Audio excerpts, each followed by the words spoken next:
Imaginen un poder escondido dentro de ustedes, una llave que abre todas las puertas al éxito, a la felicidad y al crecimiento personal. ¿Qué pasaría si les dijera que todo lo que necesitan para transformar su vida ya está dentro de ustedes, pero nunca les enseñaron a usarlo? Hoy van a descubrir cómo su mente puede cambiar su realidad, cómo atraer lo que desean sin esfuerzo, y cómo liberar ese potencial que siempre ha estado esperando dentro de ustedes. Pero primero, vamos a profundizar en el concepto de separación versus unidad.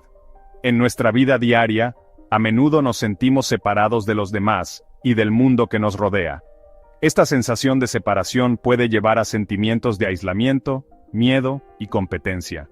Sin embargo, la verdad es que todos estamos interconectados. Al abrazar la unidad, podemos experimentar conexiones más profundas, paz y cooperación. Ahora, vamos a desmantelar la idea de la dualidad. La dualidad es la creencia en los opuestos, el bien y el mal, la luz y la oscuridad, lo correcto y lo incorrecto. Esta mentalidad puede atraparnos en un ciclo de juicio y conflicto. Al ir más allá de la dualidad, podemos ver el panorama completo y entender que todo es parte de un todo mayor. Entonces, ¿cómo cambiamos de una mentalidad de separación a una de unidad? Comienza con cambiar nuestros pensamientos. Nuestros pensamientos crean nuestra realidad. Al enfocarnos en pensamientos positivos y unificadores, podemos transformar nuestras experiencias y atraer lo que realmente deseamos. Quédense con nosotros hasta el final porque lo que están a punto de aprender podría ser la diferencia entre quedarse donde están o dar el paso que lo cambia todo. Pero antes de continuar, suscríbanse al canal y activen la campanita para que no se pierdan más videos que despiertan su mente y elevan su alma. Aquí encontrarán las ideas más poderosas para transformar su vida y expandir su sabiduría. Descubrirán las verdaderas enseñanzas que Jesús quiso dar en su tiempo y por qué fue sacrificado, así como la forma de aprovechar estas enseñanzas por las cuales dio su vida. Separarte o unirte, ¿cómo elegir lo que te beneficia? El significado profundo de esta enseñanza es claro. Hay un principio que domina la mentalidad de la época actual, y es completamente opuesto a la verdad, que se nos ha mostrado sobre la unidad de todo lo que existe. Se nos ha enseñado que el objetivo de la vida es la plenitud, la conexión absoluta entre Dios y el ser humano, entre el espíritu y la materia. Pero el pensamiento común de la sociedad se basa en la idea contraria, la separación. Se nos ha hecho creer que Dios está por un lado y el ser humano por otro, que el espíritu y la materia son cosas diferentes e incompatibles, como si fueran fuerzas opuestas que no pueden unirse. Si la verdad es esta, entonces la falsedad es la creencia en la separación, y esa es la gran mentira que ha dominado al mundo desde hace siglos, la idea de que existen dos fuerzas opuestas que se repelen entre sí, que hay un poder del bien y otro del mal, que el espíritu es algo inalcanzable y que la vida material es un obstáculo para esto. Pero todo el mensaje que hemos recibido opta en la dirección contraria. No hay separación. Todo forma parte de la misma esencia. Y entenderlo es la clave para acceder a una vida plena y sin limitaciones. A lo largo del tiempo, esta mentira de la separación se ha disfrazado de muchas formas. Ha llevado a la gente a creer que hay una barrera entre ellos y lo divino, que la vida está dividida en lo terrenal y lo espiritual. Plenitud a medias, o vives en la separación sintiéndote incompleto y dependiendo de fuerzas externas, o entiendes que ya eres parte de la totalidad, con todo el poder necesario para vivir sin barreras. No se trata de alcanzar algo en el futuro, sino de darte cuenta de que ya está presente aquí y ahora. La cuestión central aquí es la diferencia entre la idea de unidad y la de separación, dos principios que han estado en conflicto a lo largo de la historia, y que incluso llevaron a la crucifixión de Jesús. Él no fue condenado simplemente por una acusación política, sino porque afirmó algo que desafiaba directamente la forma en la que la gente de su época entendía la relación entre Dios y el ser humano.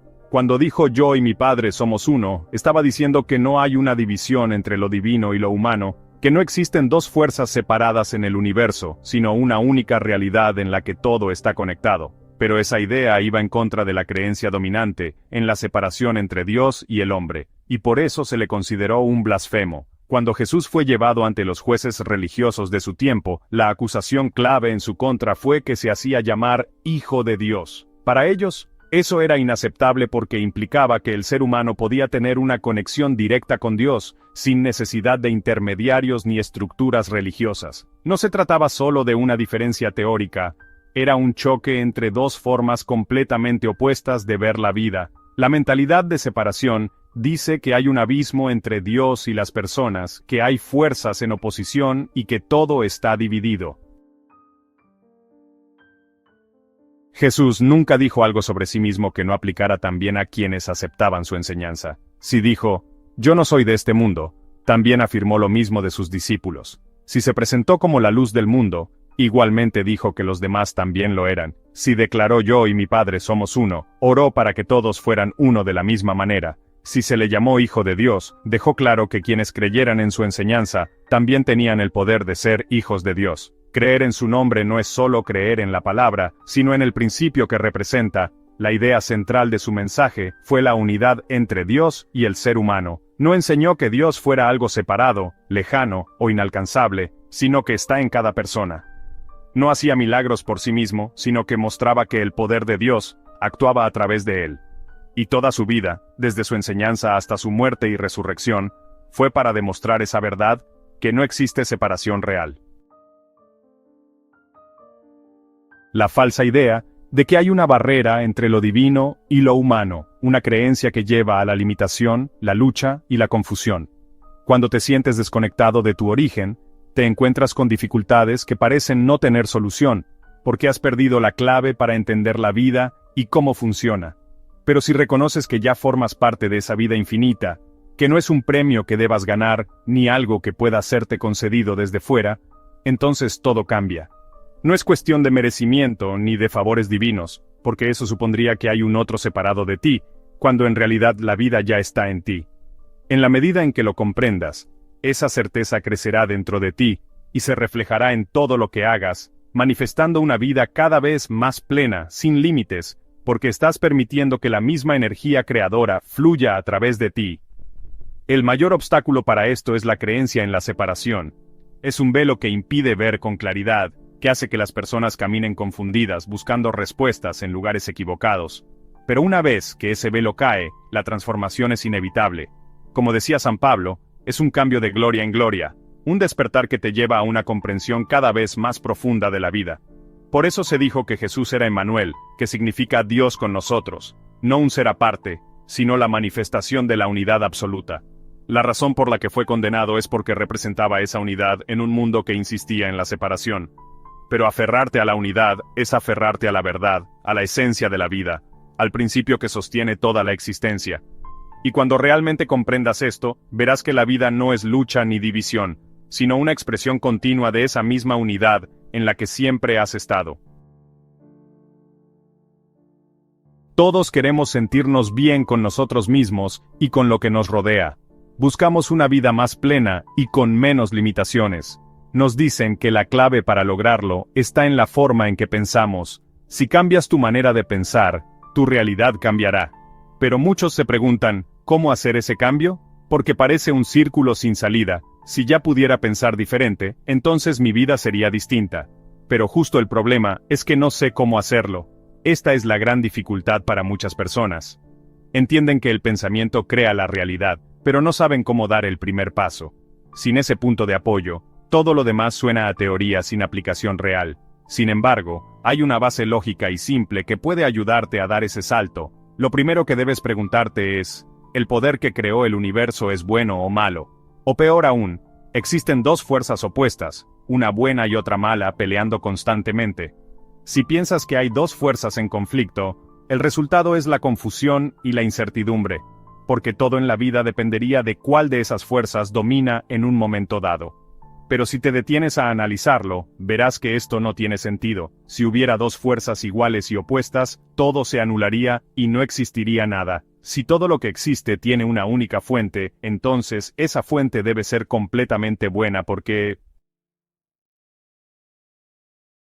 se contradijera. Si aceptas que la base de todo es el bien, entonces el mal no puede tener una existencia propia, no puede venir de la fuente de la vida ni de la naturaleza de las cosas. Solo queda un lugar de donde puede surgir nuestra manera de pensar. El error empieza cuando asumimos que el mal tiene la misma realidad que el bien. Desde ahí, creamos miedos, sufrimiento e inseguridad, dándole poder a algo que en esencia no lo tiene. En lugar de ver que la vida fluye naturalmente hacia el bien, nos llenamos de dudas. Y al hacerlo, creamos obstáculos que antes no existían. Si piensas que existen dos poderes rivales en el universo, uno bueno y otro malo, el resultado es que todo parece caótico e incierto. Y esta es la situación en la que vive la mayoría de las personas, llenas de preocupaciones, miedos y dudas sobre todo. La única forma de salir de esto es comprender que el mal no es una fuerza real, sino algo que se origina en la forma en que hemos aprendido a percibir la realidad. Cuando realmente entiendes que el mal no tiene existencia propia, dejas de alimentar los pensamientos que lo refuerzan. Cada vez que le das atención a tus miedos, los haces más grandes, les das forma, y los conviertes en una realidad que termina afectándote. La única manera de liberarte de esto es recordar constantemente que todo lo que viene es de una única fuente, y esa fuente es el bien. Pregúntate, ¿quiero manifestar el bien o su opuesto? ¿Quiero ver en mi vida lo que realmente es verdad o seguir creyendo en lo que solo parece serlo? Cuando tomas la decisión firme de enfocarte en el bien, empiezas a construir sobre una base real y sólida, y poco a poco todo empieza a cambiar. Si quieres transformar tu vida, debes negarte a darle poder al mal. No se trata de ignorar los problemas, sino de no verlos como algo definitivo e inevitable. La idea de que el mal tiene una existencia real es lo que la historia de la caída representa. Se dijo que el día que comas de él, ciertamente morirás.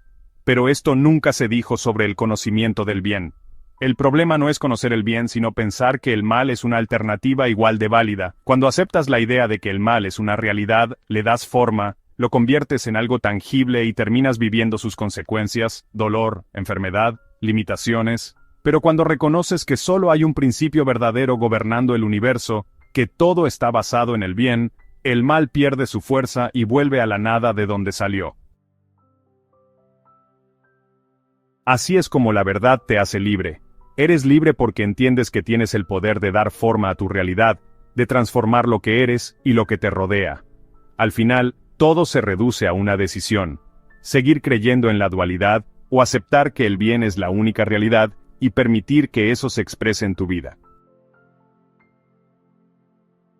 Esa expresión de entrar en el espíritu de algo la usas todo el tiempo, pero quizá no te has detenido a pensar en lo que realmente significa. Aplicarla hace una gran diferencia, ya sea en un proyecto, en un grupo, en la música, en un libro, o incluso en un juego. Si no hay espíritu en lo que haces, todo se vuelve monótono, sin energía, sin impacto. Un juego sin espíritu se vuelve aburrido, un equipo sin espíritu se desmorona, un proyecto sin espíritu está destinado al fracaso. En cambio, cuando realmente te involucras con algo, todo cambia. Un libro que para algunos es complicado o aburrido cobra vida cuando lo lees con interés genuino. Una canción puede pasar desapercibida si solo la escuchas con indiferencia, pero si entras en su espíritu, sientes su energía y su significado. La clave es estar presente, conectar con aquello que tienes enfrente y dejar que te transforme. Cada vez que entras en el espíritu de algo, creas una conexión mutua, le das tu energía y a la vez, recibes la suya. Por eso, cuanto más te sumerges en lo que haces, más vivo te sientes. En esencia, el gran secreto de la vida es la vitalidad, y lo que todos buscamos es precisamente eso: más energía, más intensidad, más plenitud. No hay límite para lo mucho que puedes vivir cada experiencia cuando realmente te entregas a ella. Pero para entender algo por completo, no basta con conocer su esencia. También hay que comprender lo que no es. Solo cuando contrastas lo positivo con su opuesto, puedes encontrar el equilibrio necesario para manejarlo a tu favor. Un conocimiento completo es el que sabe cuándo flexionar y cuándo dar estructura, cuándo soltar y cuándo sostener. Esa es la clave para crear resultados concretos en cualquier cosa que hagas. Es lo que en términos antiguos se decía con la frase solidifica lo fluido y disuelve lo sólido. Si quieres descubrir cómo entrar en el espíritu de algo, también tienes que entender su opuesto. La voz de espíritu en la época actual es ese opuesto, se podría resumir en una sola palabra: mecanismo. Vivimos en una era donde casi todo se ha mecanizado, desde la forma en que se hacen los objetos hasta cómo se organiza la sociedad. Todo sigue patrones mecánicos. Si de repente se eliminaran los avances tecnológicos de los últimos siglos, muchas de las estructuras que consideramos modernas desaparecerían junto con ellos. Sin darnos cuenta, nos hemos acostumbrado a ver primero el sistema, la estructura, el proceso mecánico, Antes que el espíritu que debería impulsarlo, nos enfocamos en los métodos y dejamos que el espíritu se adapte a ellos, en lugar de hacer que el espíritu guíe esos métodos. Así es como terminamos atrapados en la rutina, funcionando de manera automática sin darnos cuenta de que hay algo más profundo detrás de todo. Cuando solo nos enfocamos en el mecanismo, la acción se vuelve fría, sin alma, y cometemos el error de pensar que esa es la única forma de hacer las cosas. Nos olvidamos de lo más importante, el espíritu que da vida a todo lo que hacemos. Si quieres que algo tenga impacto en tu vida, no basta con conocer su estructura o su funcionamiento. Tienes que entrar en su espíritu, sentirlo, vivirlo, hacerlo parte de ti. Solo así dejas de ser un espectador y te conviertes en alguien que realmente experimenta y transforma su realidad. Hay algo que muchas veces pasamos por alto. Lo que realmente impulsa el progreso no es el mecanismo en sí, sino el principio que lo hace posible. Quien solo ve las cosas desde una perspectiva mecánica, sin entender la idea que la sostiene, nunca podrá innovar ni crear algo mejor. Un verdadero avance, ya sea en la ciencia o en cualquier otro campo, siempre viene de aquellos que primero comprenden el principio detrás de las cosas y luego buscan cómo aplicarlo de la mejor manera. Si entiendes cómo funciona la ley que rige un fenómeno, las herramientas para aplicarla aparecerán naturalmente. Si esto es cierto en la ciencia, lo es aún más cuando se trata del poder del pensamiento y del espíritu. Muchas veces la gente juzga la realidad basándose en sus experiencias pasadas, sin darse cuenta de que la mayoría de esas experiencias fueron resultado de su propia falta de comprensión sobre cómo funciona la vida. Cuando entiendes la verdadera naturaleza del ser, ya no te dejas llevar por esas creencias limitantes. No se trata de negar la realidad del cuerpo o del mundo físico, sino de comprender que también son una expresión del espíritu y que, por lo tanto, no tienen un poder independiente para controlarte. La clave está en distinguir entre la causa real y la aparente. Lo que ves es solo el reflejo de lo que ya se ha creado en un nivel más profundo. Si quieres cambiar algo en tu vida, primero tienes que transformarlo desde adentro. No se trata de ignorar la importancia del mundo físico, ni de creer que todo se resolverá sin acción. El equilibrio es lo que hace que todo funcione. Lo exterior y lo interior son igualmente necesarios. Pero siempre recordando que lo que vemos afuera es solo el resultado de lo que sucede dentro. Si quieres que algo cambie en tu realidad, primero tienes que entrar en el espíritu de ese cambio, verlo como algo posible y real, y desde ahí actuar. Mirar la vida desde esta perspectiva te permitirá ver más allá de los límites que antes parecían imposibles. Si entiendes que el espíritu es la fuente de toda creación, no tendrás que preocuparte tanto por cada detalle técnico de cómo se manifestará lo que deseas. Cuando construyes desde afuera, todo se vuelve un cálculo complicado, lleno de dudas y riesgos de equivocación. Pero cuando construyes desde dentro, con la certeza de que el mismo principio que creó el universo también está en ti, las soluciones se presentan de manera natural. No tienes que descifrar cada pieza del rompecabezas porque el principio creativo ya ha hecho los cálculos correctos por ti. Entrar en el espíritu de algo significa alinearte con la esencia de lo que deseas crear. Es un proceso de sintonización con la energía que quieres manifestar. Cuando te alineas con esta energía, comienzas a atraer las circunstancias y oportunidades que te ayudarán a materializar tus deseos. La clave está en mantener una visión clara y positiva, y actuar con fe y determinación. Recuerda que el cambio comienza desde adentro, y cuando tu interior está en armonía, tu realidad exterior reflejará esa transformación. Así que, empieza hoy mismo a cambiar tu realidad desde adentro, y observa cómo el mundo a tu alrededor comienza a transformarse de manera mágica y sorprendente. Hoy, todo lo que llamamos nuevo pensamiento, en realidad, no es nuevo. La verdad no cambia con el tiempo. Lo que cambia es la manera en que se presenta y se comprende. Muchas de las ideas que ahora se redescubren han sido enseñadas antes, aunque de formas diferentes, y la Biblia es un claro ejemplo de ello. Para cualquiera que haya visto en ella un libro de sabiduría profunda, encontrar puntos de conexión entre sus enseñanzas y el poder del pensamiento puede ser una confirmación de que la verdad siempre ha estado ahí, esperando ser comprendida más plenamente. La Biblia habla de la gloriosa libertad de los hijos de Dios, un concepto que une dos ideas que, a primera vista, podrían parecer opuestas: la dependencia de una fuente superior y la independencia personal. Sin embargo, cuando realmente entiendes esta enseñanza, te das cuenta de que no hay contradicción. No se trata de vivir separado de la fuente de vida, sino de encontrar dentro de ella la verdadera libertad. Tanto en la Biblia como en el Nuevo Pensamiento, el mensaje es claro, no se trata de independencia de Dios, sino de independencia en Dios. Si analizas las enseñanzas de Jesús desde esta perspectiva, todo encaja de manera más clara. Más allá de cómo interprete su autoridad, lo que dijo tiene un impacto enorme porque, a partir de sus palabras, se desarrolló todo el mensaje del Nuevo Testamento. Y si su enseñanza encaja con la idea del poder del pensamiento y la conciencia, entonces es lógico que ese mismo mensaje pueda encontrarse en otras partes. Uno de los momentos clave en su enseñanza está en su conversación con la mujer samaritana, cuando dice que el Padre es espíritu. Esto no se refiere a un espíritu como algo limitado, sino a espíritu en su forma más pura y absoluta. Luego introduce otro término, el Hijo. La relación entre ambos es esencial para entender su mensaje, porque de eso depende la manera en que te relacionas con la vida y contigo mismo. Si el Padre es espíritu en su totalidad, entonces el Hijo también debe ser espíritu. Pero hay una diferencia, el Padre representa el espíritu en su forma absoluta, universal, sin división. El Hijo representa ese mismo espíritu, pero individualizado, expresado en formas particulares. No pueden existir dos espíritus universales, porque eso rompería la idea de que el espíritu es infinito. Así que lo que Jesús presenta es la relación entre el espíritu como totalidad y el espíritu como expresión individual.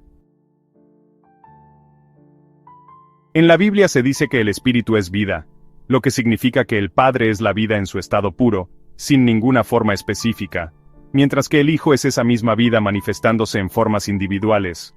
Desde esta perspectiva, todo lo que existe es una expresión de la vida universal, diferenciada en distintas formas y niveles de conciencia. Pero si entiendes que el espíritu no solo es vida, sino también inteligencia y respuesta, entonces ves que su manifestación en lo individual no es solo existencia pasiva, sino también inteligencia activa.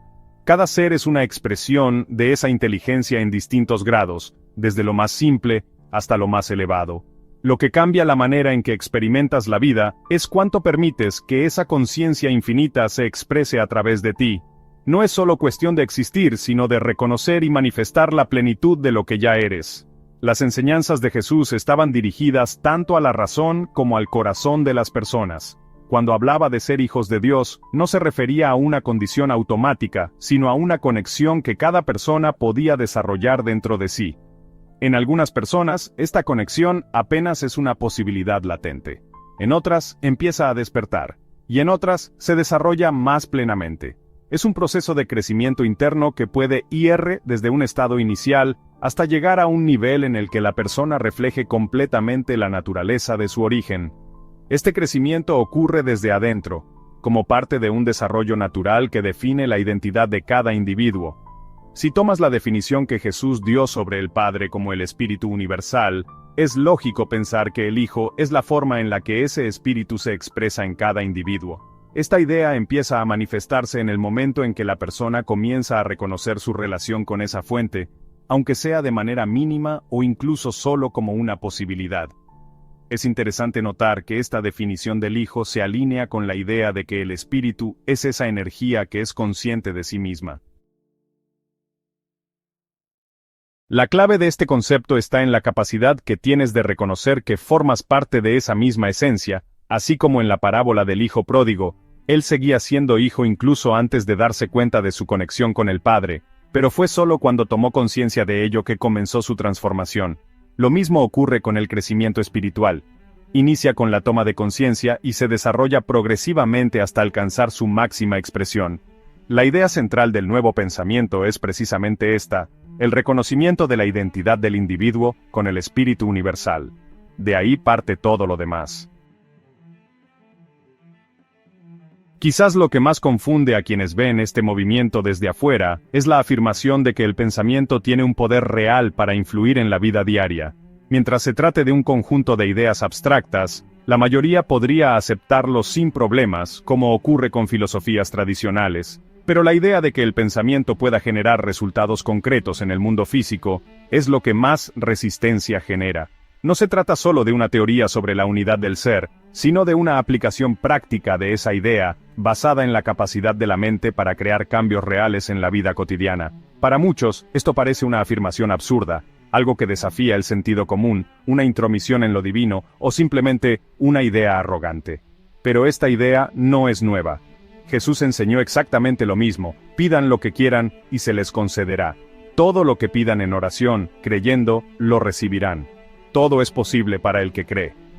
Estas afirmaciones no establecen límites, salvo el que pone la falta de confianza de la persona en su propia capacidad para conectar con lo infinito. Jesús dejó claro que el pensamiento tiene el poder de crear efectos visibles en la realidad, y lo enseñó basándose en el mismo principio: la relación entre el espíritu universal y su expresión en el individuo. En 2024 están pasando cosas fascinantes. En la Biblia, este movimiento del espíritu individual se llama oración, que no es más que el pensamiento dirigido con intención. Como dice un versículo, la oración es el deseo sincero del corazón, expresado o no expresado. Más allá de las palabras que se usen, lo importante es ir más allá de la forma en que se expresan las ideas y descubrir su verdadero significado. Da igual si lo llamas oración o pensamiento enfocado. En esencia, son lo mismo: la capacidad de tu mente para conectarse con la fuente de toda vida y generar cambios. Algunos podrían objetar que esto deja fuera un elemento crucial: la pregunta de si Dios escucha o no. Pero Jesús dejó claro que ese no es el punto. La idea popular de la oración la presenta como algo incierto, donde la respuesta depende de una voluntad desconocida e impredecible. Según esa visión, la esencia de la oración sería la incertidumbre, pero lo que Jesús enseñó es lo opuesto: la certeza de que hay una conexión directa entre lo que piensas y lo que experimentas. No se trata de rogar y esperar una respuesta incierta, sino de entender que la relación entre pensamiento y realidad es una ley tan natural como cualquier otra. Jesús tenía una visión de la oración completamente distinta a la que muchos tienen hoy. Él no hablaba de pedir algo con la esperanza de recibirlo, sino de estar seguro de que ya lo has recibido. Para él, la certeza absoluta era la clave para que la oración funcionara. En otras palabras, lo que él enseñó es lo mismo que afirma hoy el nuevo pensamiento sobre el poder de la mente y el pensamiento. La convicción interna genera cambios externos. Uno podría preguntarse si este poder del pensamiento se puede usar tanto para el mal como para el bien. Jesús no solo reconoció esta posibilidad, sino que también dejó una clara advertencia al respecto. En el único milagro destructivo que se le atribuye, la maldición de la higuera, no tiene sentido pensar que Jesús simplemente castigó a un árbol por no dar frutos fuera de temporada. Su intención era diferente. Cuando los discípulos se sorprendieron por lo sucedido, les explicó que ellos también tenían el poder de hacer lo mismo, e incluso cosas mayores. Pero luego añadió algo crucial: la necesidad del perdón sincero como requisito previo para la oración. ¿Por qué insistió tanto en esto en ese preciso momento? Porque quería dejar claro que el poder del pensamiento se puede usar de forma constructiva o destructiva, y que antes de ejercerlo, es necesario hacer una revisión interna para eliminar cualquier resentimiento o negatividad. De lo contrario, ese poder podría usarse de manera dañina, incluso sin intención. Este episodio con la higuera fue una lección práctica sobre la importancia de manejar con cuidado el poder que todos tenemos. Jesús dejó claro que sus discípulos poseían el mismo potencial que él. Si esto es cierto, entonces su enseñanza es la misma que la del nuevo pensamiento sobre la manifestación. El pensamiento tiene un impacto real y poderoso en la realidad. La base de esta idea radica en la relación entre el espíritu en cada persona y el espíritu universal. Jesús lo explicó diciendo: el Hijo no puede hacer nada por sí mismo, solo puede hacer lo que ve hacer al Padre, porque todo lo que hace el Padre, también lo hace el Hijo. Aquí, el Hijo no se refiere solo a él, sino a cualquiera que se vuelve consciente de esta conexión. Lo que esta frase resalta es que la acción del individuo depende de lo que es capaz de ver. Cuanto más uno entiende cómo funciona el espíritu, más lo puede manifestar en su vida. Este principio se aplica a muchos ámbitos. ¿Qué diferencia a alguien como Edison o Marconi de una persona que apenas sabe conectar un timbre? Su capacidad de ver los principios universales de la electricidad y aplicarlos. Un gran pintor ve la forma y el color con mayor profundidad que alguien con menos experiencia. Un gran cirujano no solo conoce las técnicas, sino que entiende la lógica detrás de cada procedimiento. En cualquier campo, lo que distingue a los mejores es su capacidad de percibir los principios más amplios que rigen su área de trabajo. Esta misma regla aplicada a la vida misma Es lo que permite al individuo desarrollar su potencial siguiendo el modelo del Padre. Por lo tanto, el verdadero poder del Hijo viene de comprender al Padre, es decir, conocer los principios que rigen la vida y aplicarlos. Este es el mismo enfoque que propuso Bacon con su idea de trabajar como Dios trabaja. En esencia, el nuevo pensamiento sobre la manifestación sigue la misma línea. Antes de cualquier transformación, primero es necesario comprender las leyes que rigen el ser. Cuando verdaderamente entiendes cómo funciona la vida, te das cuenta de que el Hijo actúa igual que el Padre. En otras palabras, lo que se manifiesta en lo particular es solo la aplicación de principios universales en situaciones específicas. Estos principios no cambian, siempre operan de la misma manera. Lo único que hace el Hijo es decidir cómo aplicarlos según el propósito que tenga en mente. Así que, en ese sentido, su acción es una extensión de la acción del Padre. Además, no hay secretos en este proceso. El Padre ama al Hijo y le muestra todo lo que hace. Esto significa que hay una conexión total entre el Espíritu universal y el Espíritu en cada persona. Lo único que se necesita para percibirla es reconocer que el amor es la fuerza que activa esta unidad. Cuando verdaderamente entiendes esto, se abre un nivel de percepción intuitiva que va más allá del intelecto, algo que la frase "el amor encontrará un camino" expresa de forma simple pero profunda. El amor no solo te hace ver la verdad, sino que te la revela en su totalidad. Por eso, cuando miras con claridad, empiezas a ver, y cuando ves, se te muestra el camino a seguir. Cuando entiendes este proceso, el poder de actuar se vuelve ilimitado. Aquí es donde la enseñanza de Jesús se alinea perfectamente con lo que dice el nuevo pensamiento sobre la manifestación. Los límites solo existen cuando los aceptamos. Si crees en tu capacidad de saber, actuar y amar sin excepciones, entonces eso es lo que se reflejará en tu vida. Así que, cualquier crítica hacia la idea de que los humanos tienen un potencial infinito, también aplicaría a lo que Jesús enseñó. Su mensaje fue claro: la verdadera identidad del ser humano es una manifestación de lo infinito. La única diferencia entre él y los demás era el reconocimiento de esta verdad. Para él, la única distinción entre maestro y discípulo era una cuestión de desarrollo, algo que desaparecería con el tiempo, porque el discípulo, cuando esté completamente entrenado, será como su maestro. La única barrera que te impide manifestar todo el poder de lo infinito en tu vida es la falta de fe en ti mismo. No crees plenamente que ya eres ese poder que estás buscando. Este fue el mensaje de Jesús, y es el mismo principio del nuevo pensamiento sobre la manifestación. Cuando entiendes que tu verdadera naturaleza es divina, se abre ante ti un mundo de posibilidades que ni siquiera puedes imaginar. Es un derecho que te pertenece simplemente por existir, y se basa en el principio de correspondencia: como es arriba, es abajo.